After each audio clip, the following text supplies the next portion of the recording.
Hello everyone, it's me, Ari Does It. You call me Rashid, perfectly fine. Here with another live stream. We're going to talk about the community ethos in this live stream. Before I start, can you hear me clearly, please? Let me know in the live chat.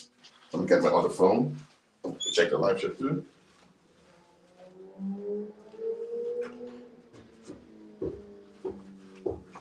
All right. The other phone with me now, so okay. Let me see what's going on in our live chat today.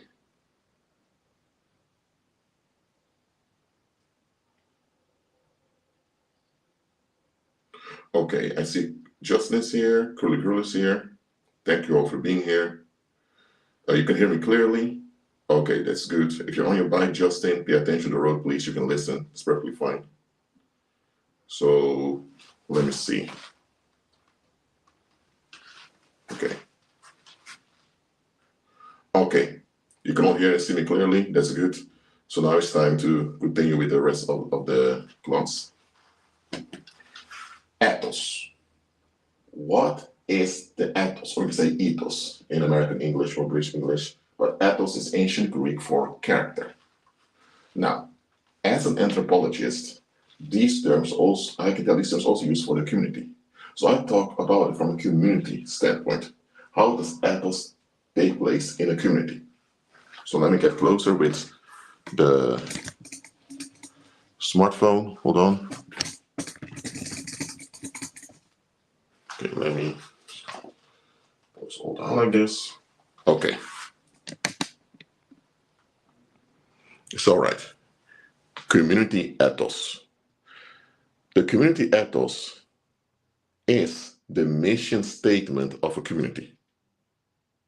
That mission statement determines the public esteem, the economic motivation of its members, and also shows how trustworthy and reliable that community is. All right? So the community ethos is a mission statement that the community enacts. All right? So,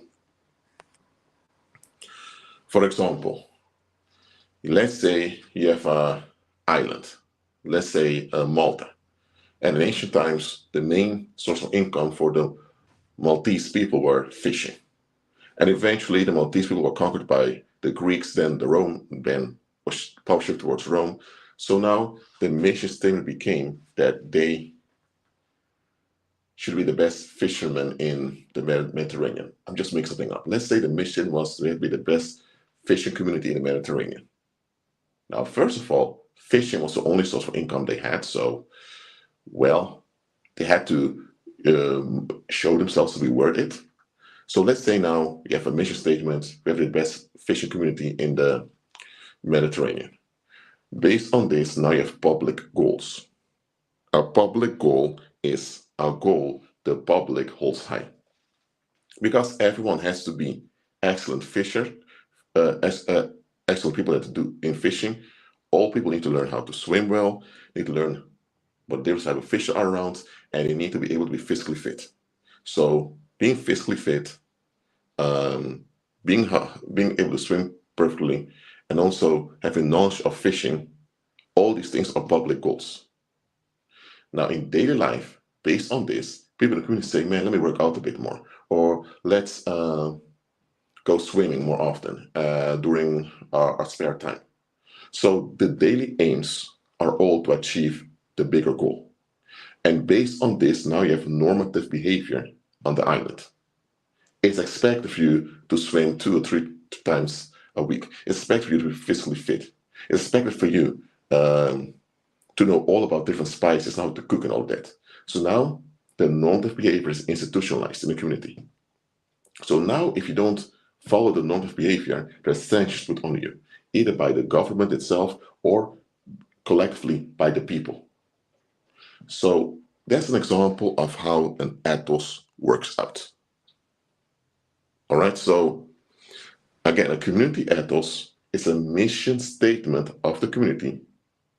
And based on its mission statements, you have public goals that push the daily aims of the public And over time, you have a normative behavior that's expected from everyone, and it's institutionalized because everyone values this normative behavior.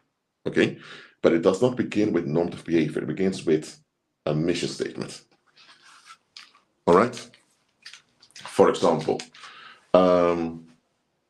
when somewhere at the end of the 1300s, when the Korean population had enough of the Mongolian oppression was going on, you had this military leader that stood up, and this military leader established the Chosun dynasty.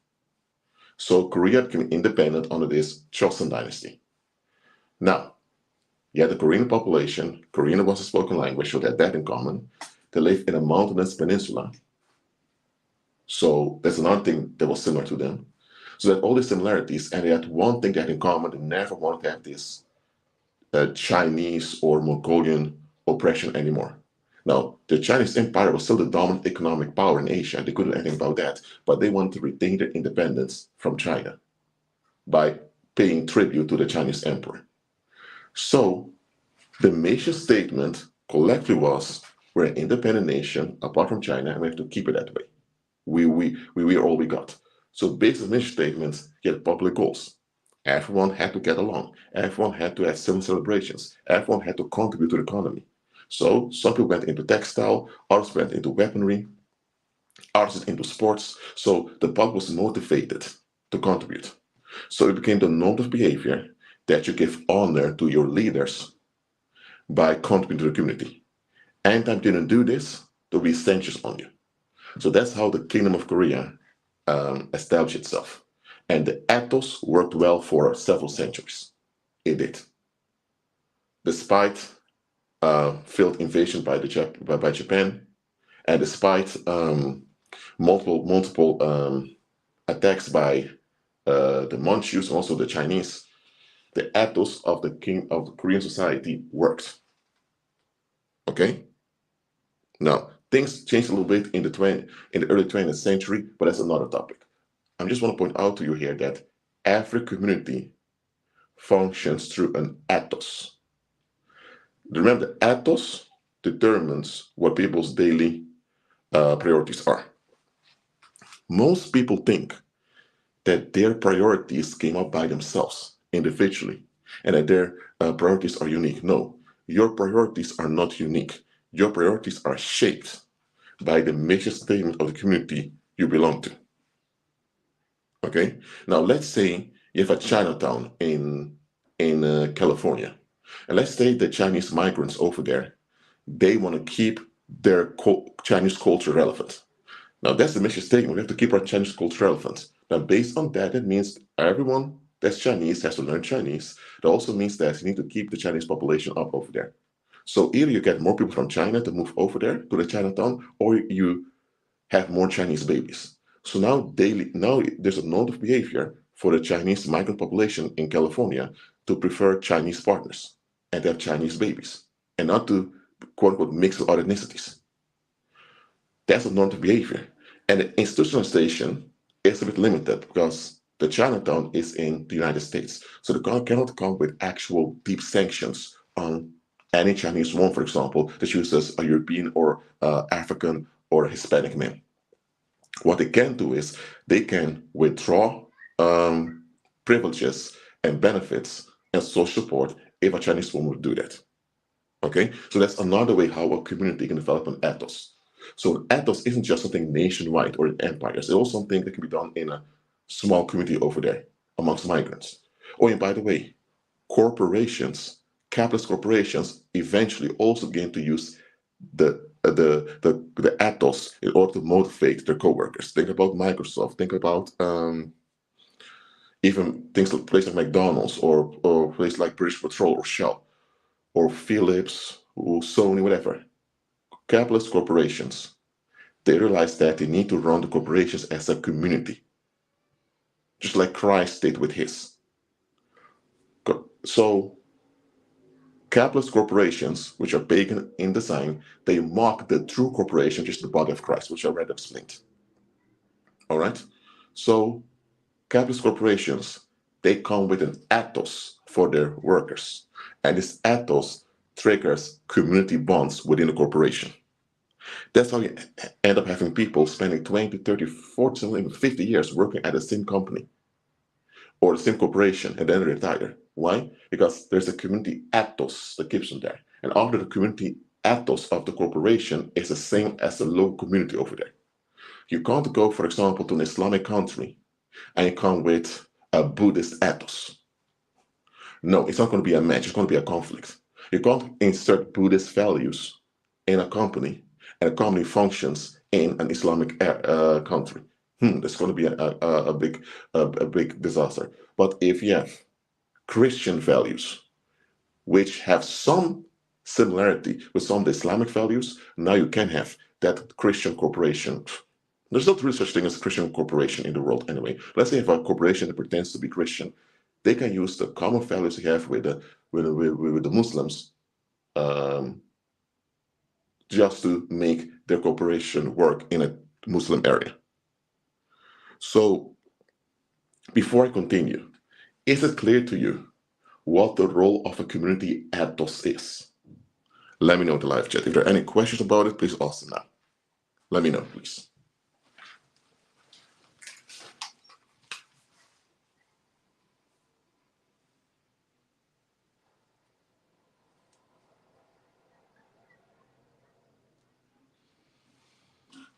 Let me see if there are any questions.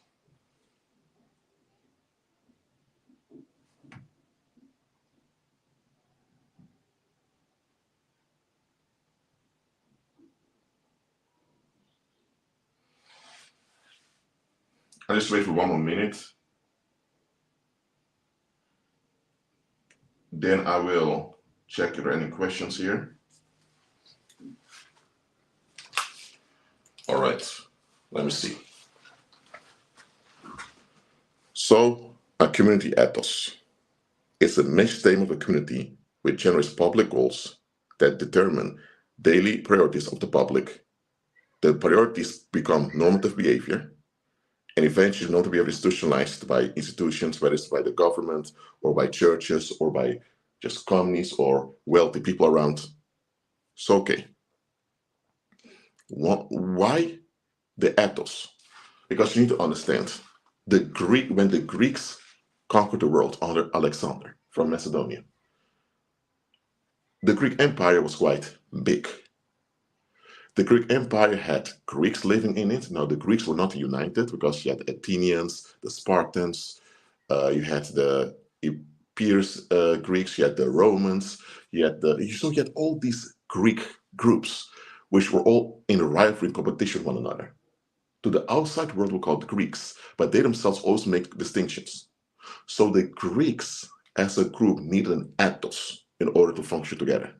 And apart from that, in the Greek Empire, you also had Egyptians, Judeans, Syrians, Phoenicians, Assyrians, Armenians. You had also Medes, Persians, even some Indians were there. You had people from Central Asia. So the Greek Empire was massive. So they needed to have an ethos for the world rule. Now, that's why the Greeks back then established a Greek world religion. And they also had a Greek world culture. So the world religion was later taken over by Rome, and that became solidified under Emperor Augustus, and that was the root of present-day Catholicism.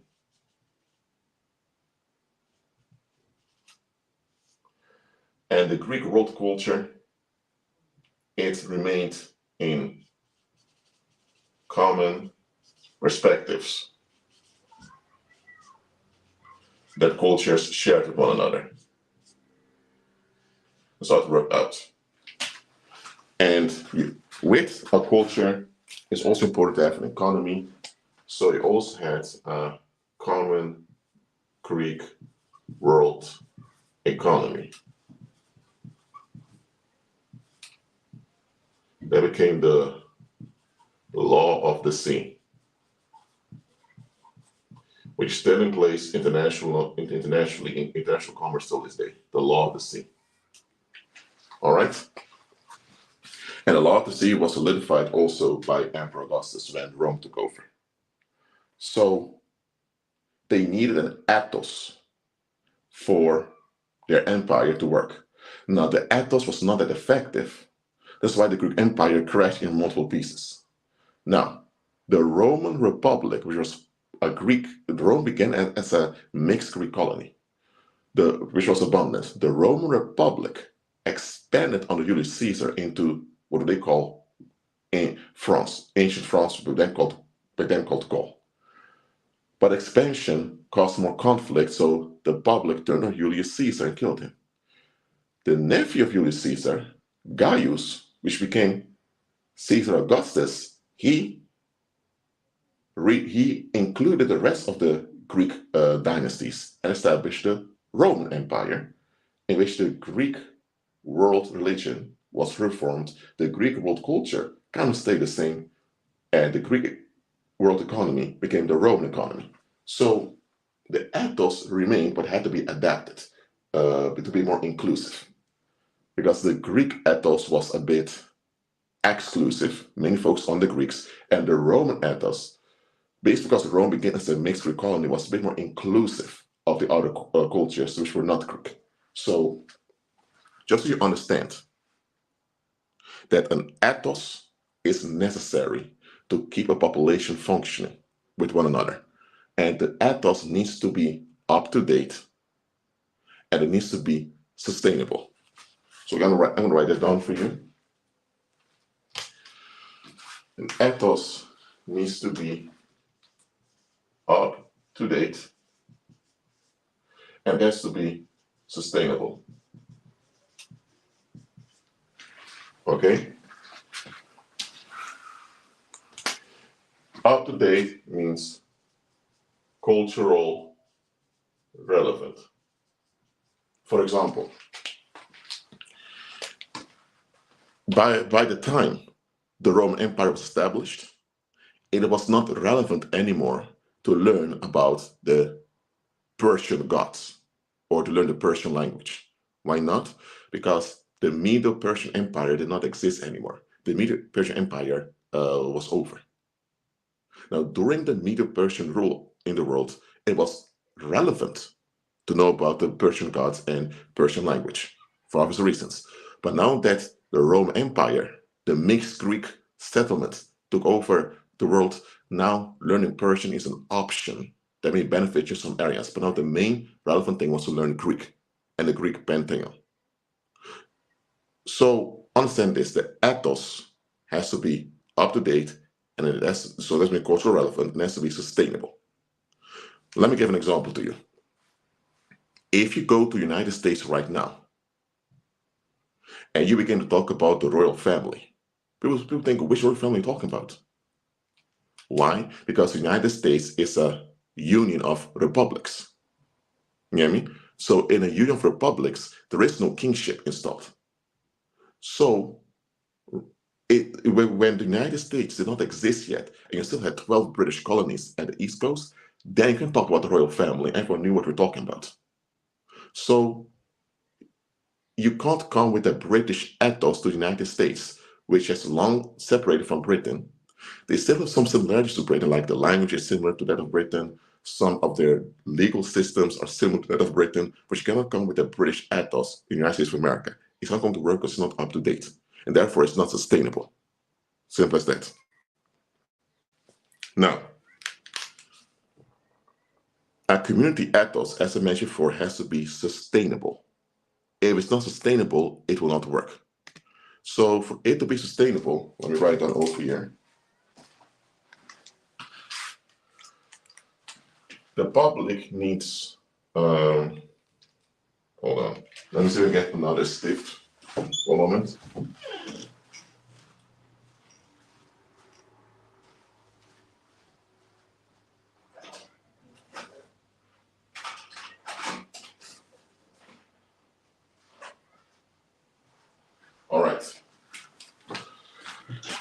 I hope this one works. People need proof. People need proof that there is daily revenue to participate in the ethos.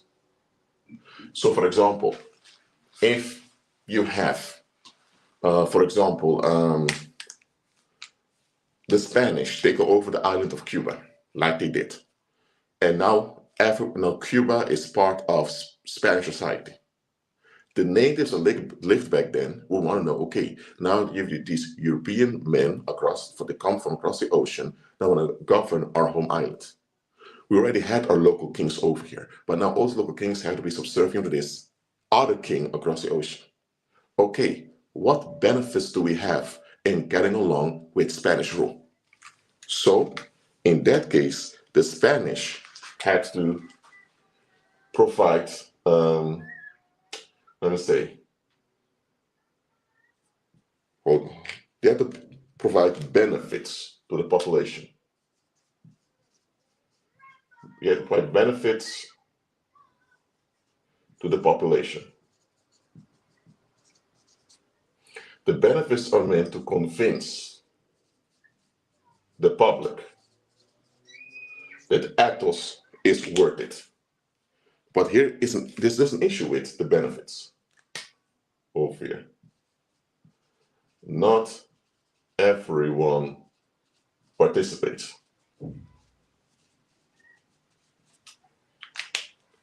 Because there's an issue. Not everyone could participate, because if everyone participates, the motivation to comply would cease away. So, to make sure that the people remain motivated to comply, you give benefits to the, hold on a minute. You give benefits to the privileged. So you make sure there's a privilege clause over there. That's what Spanish did when they took over Cuba. They installed a privilege clause, which enjoyed financial ease and political autonomy. And by doing this, these two things, financial ease and political autonomy, became the public goals of the population in Cuba. And as you know, you have normative behavior that came into place. For example, you have to learn Spanish, else you can't get along society. You have to use the Spanish real, the Spanish coins. You have to acknowledge the Pope, whatever. Those are all normative behavior. Also, normative monogamy, having only one wife. Those things were installed also to be more like Spanish. Now, I'm using the colonization of Cuba as an example here of how a community ethos is installed. Okay? So the normative behavior was there. But did all the people on Cuba get along with the normative behavior? No. But because the majority of the population got used to normative behavior, they began to see people that didn't comply as criminals. So you would criminalize deviation. So any behavior in the public that's not in line with the norm, that's not normative towards the ethos, you criminalize it, and you put sanctions on the people who do it. And the sanctions indeed motivate people to continue. Motivate. All right? So understand this. A community ethos only remains effective if there is proof of daily revenue. If there's no proof of daily revenue, all this will crash. And that's why you criminalize deviant behavior that deviate from the normative behavior. Because it's a normative behavior that becomes the security the public holds onto. And because the public holds their onto this security, they will agree with you criminalizing anything that deviates from it. All right? So now, the ethos goes further than just economy.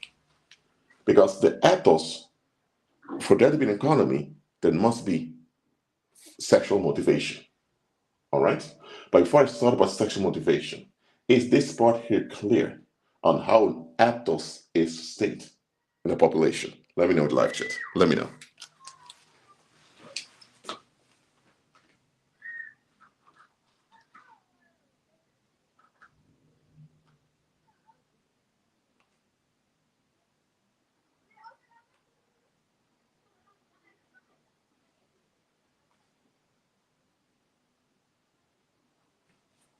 Let me know in the live chat. If you're in traffic, pay attention to the road, please. Thank you very much.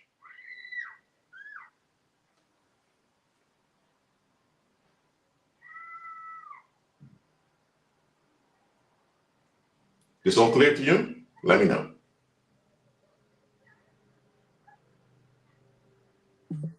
I'm going to expand on it anyway, but I want to make sure you all understand it till now.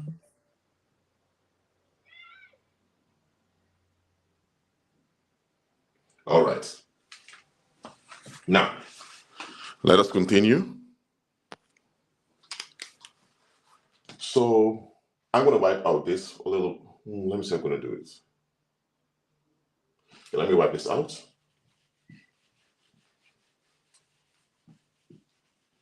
We're going to discuss something else over here. Hold on.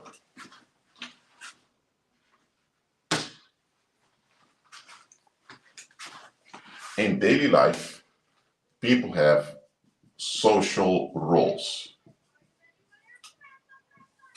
A role is a function you enact. For example, if you have children, you have the parent role. If you are working somewhere, you have the employee role. If you are a security guard or police officer, you have a policing role. If you're married to someone, you have the sexual access role. So in daily life, people have roles. There's a function enact. No community can function without social roles. But here's the thing. Social roles are bound to social relationships. Well, it's obvious. It's a social role. So, of course, it's bound to social relationships. I understand this. If you are a child, your mom or dad, or your adoptive parents, whatever, they have the parent role. But at some point, you're an adult and the relationship has to change. Okay? If you work somewhere, let's say you work at a football field, as long as you're working there, the one who provides work to you is an employer and you're the employee. So there's a certain expectation that comes with the role. Every social role has expectations and sanctions. A sanction is when you fail to fulfill that role. For example, if you are a parent and you don't look after your children, the child can't do anything about it, but the community cannot take action against you, but either put you in prison or excommunicating you, whatever. That's a sanction for meeting an expectation.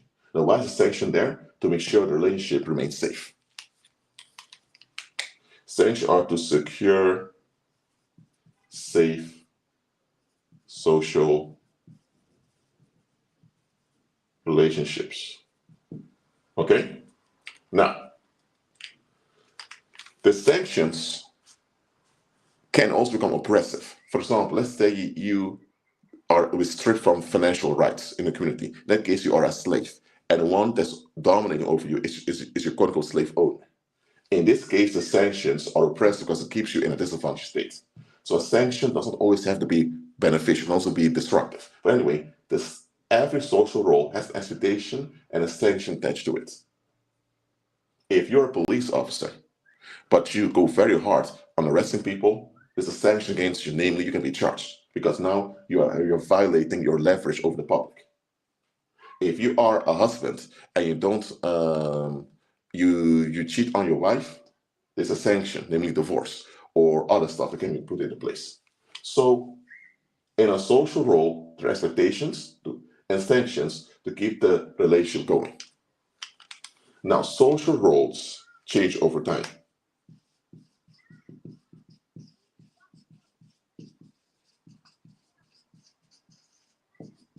For example, you're not always a 5-year-old. You're needing your parent to guide you all over the place. For example, you can be sexually available today because you're quote unquote single, but tomorrow you maybe meet someone and end up marrying. Okay, so in this case, the relationship between you and the community changed because now you're a married woman or now you're a married man. Or what if you're married, now you have children, now you're a parent also. So, or maybe your children grew up, they're out of the house, so now you're still a parent, but you don't have the active parent role anymore. Or let's say you grew up, you don't live at your parents' house anymore. Now you're not a child, but an adult. As an adult, the public expects different things from you. So social roles change over time. So to have a sustainable ethos, the social roles should remain attractive to the group members. For example, the community needs to have children that can continue the community. Because if nobody has children, then the community will die out. And by the way, the community needs to have its own children so that those children can become the adults to fulfill other functions. So marriage and having babies should be considered, so being a parent or being a wife or husband should be considered something attractive, valuable. And here it comes. So in a community and also in society, okay, let me write like this. Certain social roles are protected with legal and financial incentives. For example, the government may decide if you get married, you don't have to pay, your tax rate gets lower. You don't have to pay that much tax anymore. Or they can say if you have children, you're going to get extra welfare, or you can get extra allowance from you can get back.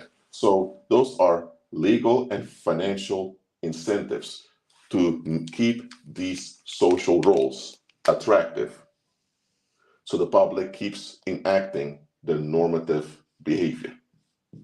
All right?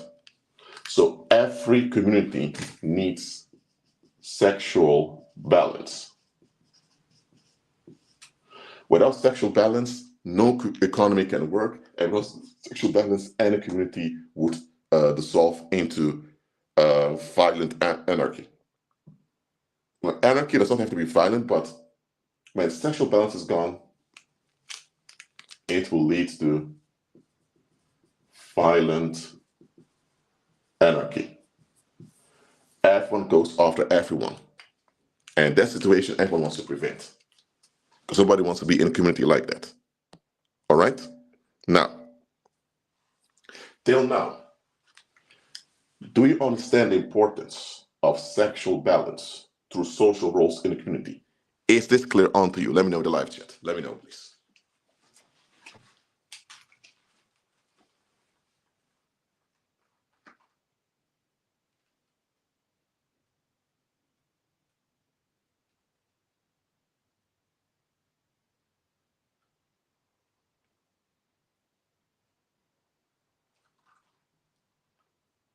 All right.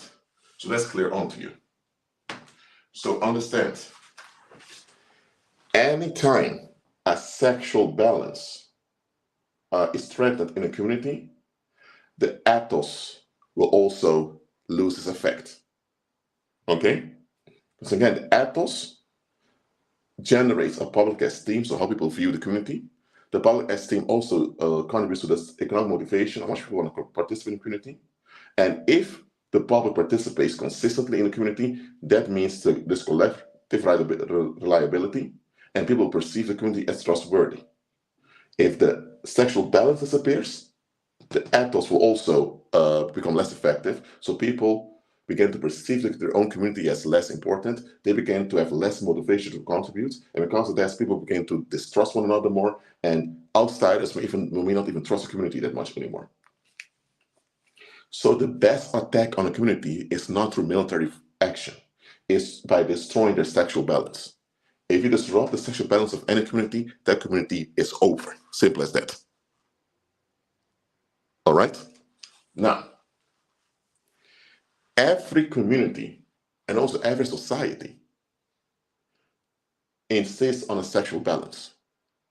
Now, in the Western world, the leaders thought that they could get away with less sexual balance. And right now, the direct consequences of that are visible all around us. So I'm not going to go into that right now. Okay? Sexual balance is quite important.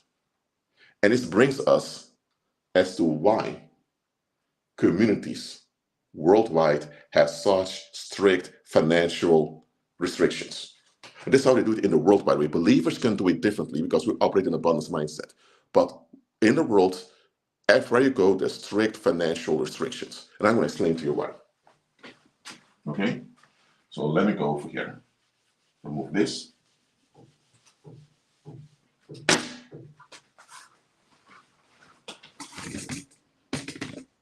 Look, there is this myth out there that before money was invented, people just traded goods with one another. Well, this is true, people traded goods with one another, but it's not that simple. Okay? Because an economy, let me flip onto you, an economy is a social movement that regulates sexual relationships and material needs of a community. This is what an economy is, right over here.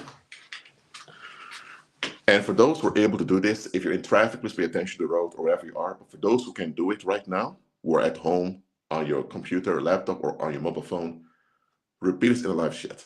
An economy is a social movement that regulates sexual relationships and material needs of a community.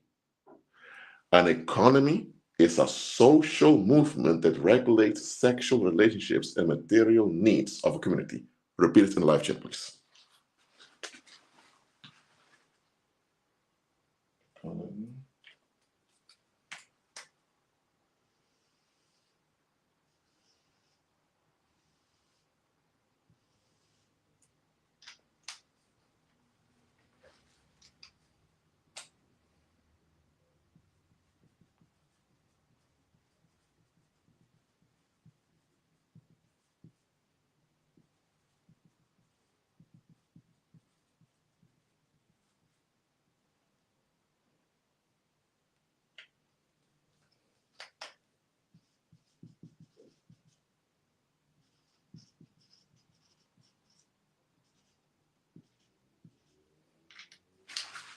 Hold on.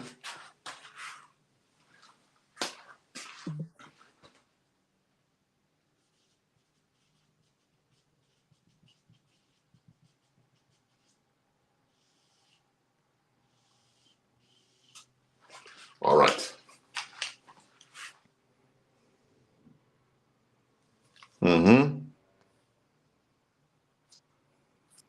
You're repeating in the live chat. You're just going to repeat it one more time. An economy is a social movement that regulates sexual relationships and material needs of a community. Especially the term regulate is important. Hold on. I don't think the screen is working, so hold on.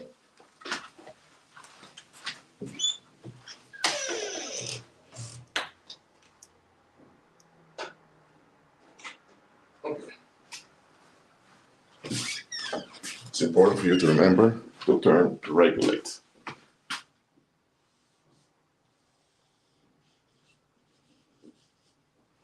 This regulation, okay, let me go over here. You can see it better.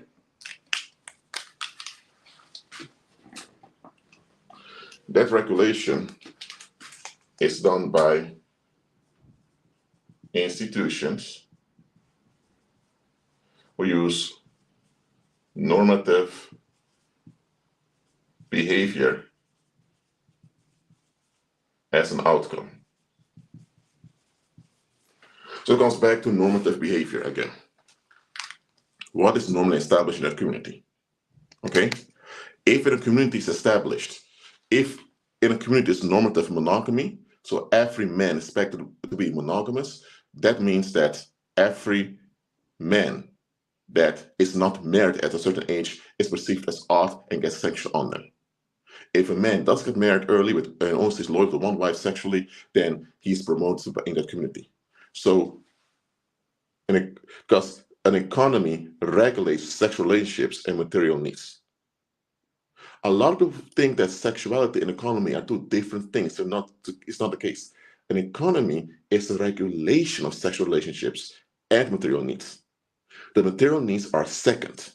But a lot of people, when they think about economy, they think about textile, agriculture, or they think about services in a community, or they think about tourism or selling products. Those are material needs.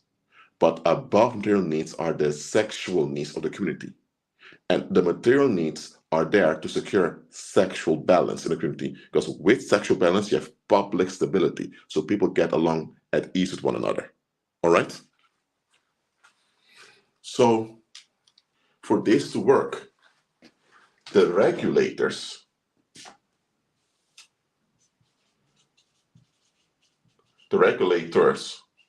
that can be the hold on. Where's the other one again? The regulators can be the government, or it can be the priest class, can be the local rich, or it can be the church, whatever. In any case, there's a group of people regulating the sexual relationships and material needs in the public. The regulators need to have okay, let me write it down over here. Hold on. Let me see if you can see it still. Okay. The regulators need to have the financial leverage over the public. Because think about it. Let's say you want to enforce that everyone needs to learn Chinese. Let's say you want to make it a normative behavior, everyone needs to learn Chinese. But guess what? In daily life, people barely need the Chinese language. There aren't even many Chinese people around. But let's say now that a lot of Chinese corporations buy up local companies. And now you have a lot of Chinese, employers move into your country. Now the Chinese language becomes more relevant. And now you can make it a normal behavior to learn Chinese. Why? Because if you don't know Chinese, a lot of jobs will refuse you. You won't get a job. Without having a job, you're in my financial misfortune, you end up homeless, you likely die. Or you stay homeless on the streets. So to regulate the sexual relationships in a community, you need to have the financial leverage to dominate the exchanges that go on in the community. Because you need finances in order to pay for stuff or to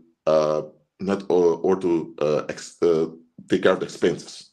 If you need roads, you need to, in order to pay for the roads to be maintained. Because there are people who need to work on the roads, they need to be paid because they have families at home too. And also the roads need maintenance over time. If you want there to be a lot of wine in the community for parties, well, the farmers have to cultivate the wine. Wine needs to be sourced somewhere. You need to cover all those expenses. So without the financial leverage, you cannot put sanctions on people. Think about the legal system. Prisons are not cheap. Our police force is not cheap. But there is this thing called government violence that's used on the public to pay this thing called taxes. And through the taxes, they now have a big portion of money from the population that they now can use to pay the police officers, the police people on the streets, and to arrest people, and they can pay to maintain the prisons to lock people up in. If the government would lose its financial leverage over the public, they couldn't have a legal system, nor a criminal justice system. So they couldn't enforce normative behavior through laws anymore. So that's why every country in the world is a bit suspicious if anyone, whether you are a foreigner or a local, begins to make a lot of money. Anytime you have a financial breakthrough in your life, authorities tend to get a bit suspicious of you, because that leverage can also be used to build you up and other people. You can even deviate from a normal behavior if you want. I mean, look, think about this. You need food, water, a place to stay. You need to have clothes. Those are physical material needs, okay? Those are pure material needs. If those material needs are not met, you end up losing your mind. You end up being homeless, end up not being able to participate in sexuality at all. So material needs are important to be met for your physical body. Now, for where you get food, where you get water, where you get a place to stay, you need to pay rent, you need to go to the grocery shop to buy your food, you need to buy your clothes, you need to maintain your clothes, you need finance for that. Where you get the finances? Well, the government prints the money, and they give it to the banks, and the banks give it to employers who end up paying you if you work for them. But to work for them, you need to be hired at a job, or you need to actually be somewhere people pay you for. So actually, it comes down to this. If you don't conform to the norm of behavior, you won't get a job, you won't get financial access. With financial access, you end up in a disadvantage, likely homeless, or dependent on other people who end up misusing leverage over you. So that's how they arranged in the world. And because now you have no other choice but to conform to normal behavior, else you won't have a job, you won't have a house, you won't have anything like that. And if you don't have a house and you don't have enough food and none of that, you cannot participate in the sexuality of the community. Because of that, a lot of people just conform. But a lot of people still fantasize about escaping normative behavior. And that's why they want to win the lottery. The lotteries are built on the fact that a lot of people want to escape with normative behavior and all the sanctions that come along with it. A lot of people want to escape from that. But they realize if you don't have enough money, you end up needing to conform to normative behavior. So a lot of people want to get rid of normative behavior over them. And that's why they want to get more money. Now, some do it by begging the system to give them a higher position. Some even sell out to Satan by doing the Baphomet, using the paranormal to do that. Most of the people just tolerate all these restrictions on them. And then there are people going the criminal route, just in order to get rid of the restrictions that comes with normative behavior. It comes down to this: financial leverage. If you have financial leverage, you can deviate from normative behavior and get away with it. To some extent. I mean, you could be a millionaire, but if all your money is on the bank and you end up deviating from normative behavior, the courthouses, the government, and the public can still take action against you by freezing your money at the bank, because the banks will follow the legal system or whatever. So just because you have a lot of money doesn't mean you have financial leverage. A financial leverage means you're able to obtain finances easily, and you're able to use finances in such a way that benefits you in the long run without needing the blackmail of society. Okay, so let's write it down. A financial leverage is when you can easily obtain finances without submitting to blackmail. So financial leverage is the ability to obtain finances easily without submitting to blackmail. Repeat this in a live chat. A financial leverage is the ability to obtain finances easily without submitting to blackmail. Write in the live chat, please. Everyone repeat it. Thank you very much. A financial leverage is the ability to obtain finances easily without submitting to blackmail. Repeat in the live chat, please. Thank you very much.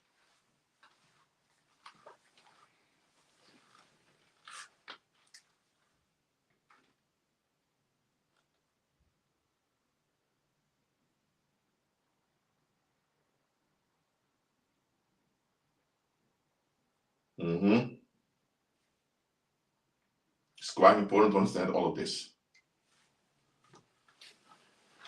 Now, the government prints the money. They back it up with gold or they link to another foreign currency. So, and they can use their sellouts to put violence on the public to pay revenue in the form of taxes or fines or whatever. So the government absolutely has financial leverage. Okay? But here's the issue. If there are more people in the country with financial leverage than the government, they can challenge the government. They can even start a social movement to separate from that country, whatever. Other people in the country with the financial leverage can even sabotage the normative behavior in the community. And if the normative behavior is challenged, you'll have more unrest in the community too. That's why a financial breakthrough by believers is so hard fought against by the world. Because and here's the thing, forget the government, the public is an escapism. So the public is neglectful and violent. But because you have the government and corporations with that leverage over them, the public gets along with normative behavior. And everyone wants the East to remain, so they will cover up a lot of their crimes. If you rely on a 9-to-5 job, you're likely not going to expose the violence of your community. Why? Because that violence may turn on you. And what other options do you have? You don't have many options. But if you are wealthy, or if you have a financial leverage in general, you can expose it. And by doing that, the ethos of the community is challenged. And a lot of people don't want the ethos to be challenged because that's what the community is based upon. All right? So, before I continue, is it clear to you now why financial breakthroughs often take so long? Is it clear to you now, and do you understand finally why financial breakthroughs for believers often take that long? Let me know in the live chat.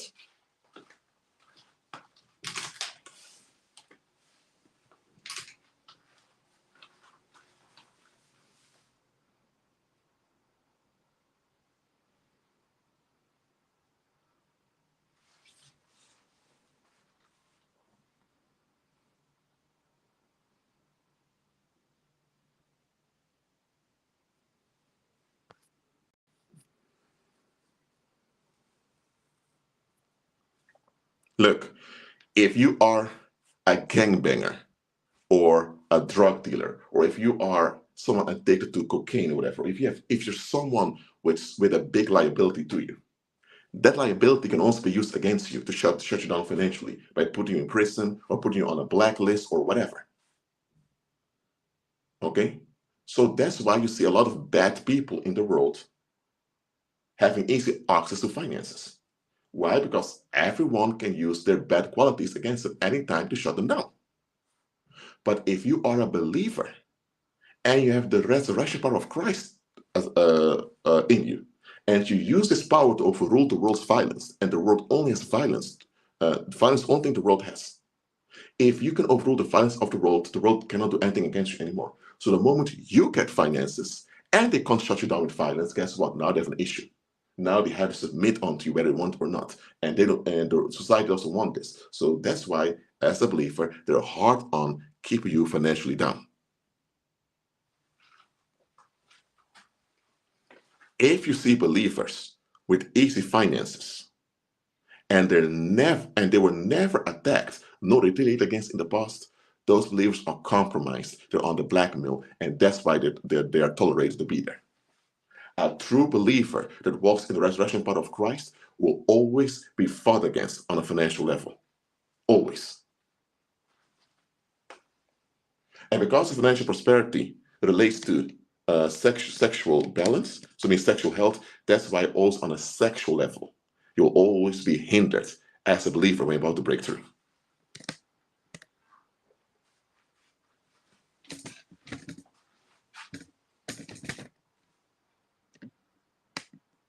To understand the following. As a believer walking by faith, you are a challenge to the ethos in the community. Because the ethos in the world is always based on some type of hoax that covers up the public's neglect. So when you are sexually healthy as a believer, and from this sexual health, it triggers financial prosperity onto you, nobody wants that to happen. You know what I mean? Because all of this will be threatened then. So it's not just the authorities in the world, also the common public. It's especially the common public will turn on you. Often the authorities will join the public, just keep the public calm. I don't think authorities are innocent or good, whatever. What I'm saying is the authorities are often there to keep the public calm. The public who are so invested in the normative behaviors, they will turn on you anytime you are not subjected to blackmail. Because it's blackmail that keeps normative behavior going. Okay? If you can't be blackmailed, that means society has nothing on you. If there's nothing on you, that means that you're over them. You being over them is a terrifying thought. So they'll always try to either try to deform you sexually, and if that doesn't work, they want to fight you financially. That is the way the world deals with believers. They also deal with this with worldlings, unbelievers who want to break through. But hey, because they're unbelievers, there's always this liability of the not serving Christ that can be used against them. Simple as that.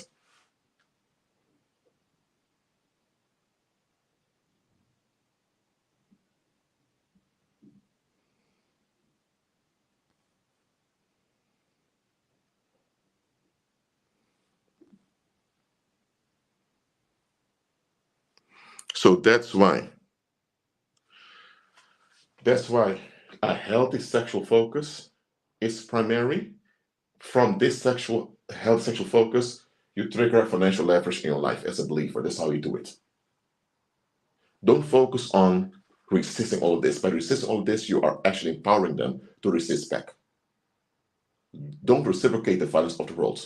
Overrule the violence of the world by walking in power, because the world has no power. They only have violence, and when violence is too difficult, they use tricks. But you are above their tricks and their violence when you walk in the resurrection power of Christ. So that's what you need to do as a believer. Amen? So,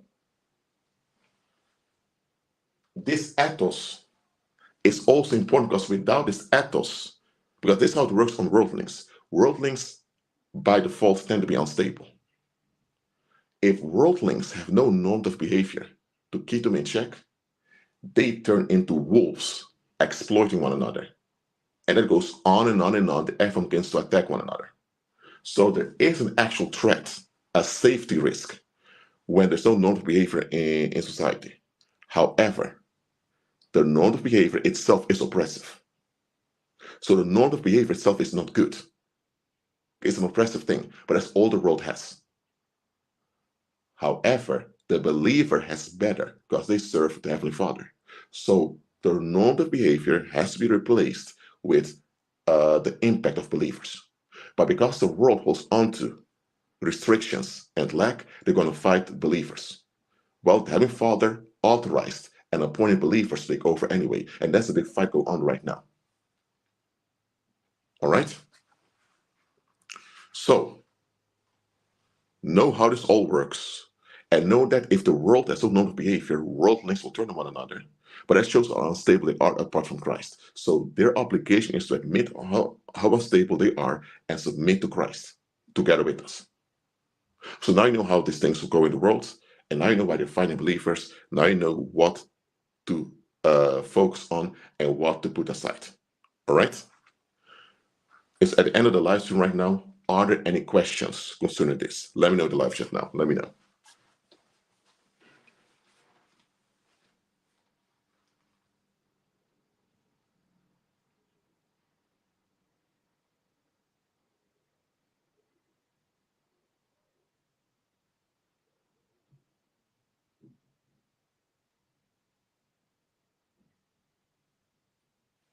So again, worldlings who submit to normative behavior, a lot of them, they don't see any other option.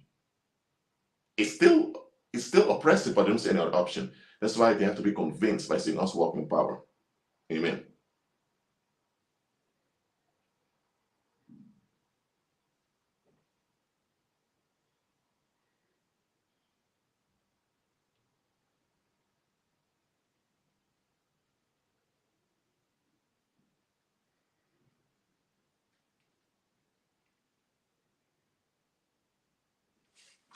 Well, and before I close this live stream, just understand the following. The Heavenly Father